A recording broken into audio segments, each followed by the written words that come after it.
Hello hi guys. अभी मेरा दुकान का सामने में पूरा पानी हो गया और दादा का स्कूटी भी बंद हो गया अभी यहाँ पे मेरा दुकान का सामने में।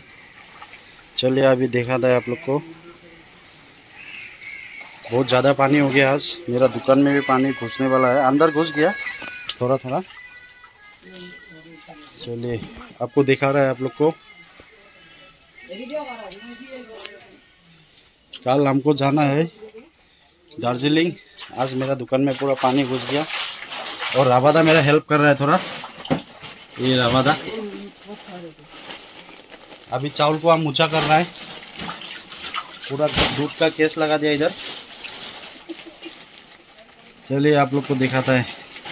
दादा किमान लोले किमान मानुआ ना पैसा 50 टका अलप থাকক আপনি আৰু মানুহ পাবতো।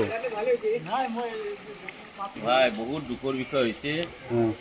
ৰাতিপুৱা উঠিয়ে চাওঁ যে একাঠো পানী।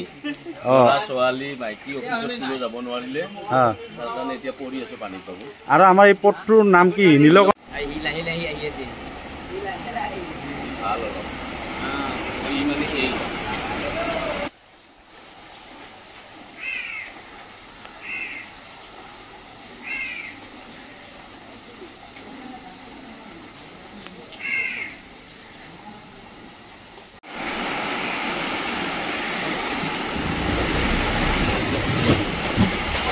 मेरा बेटा भी काम कर रहा है।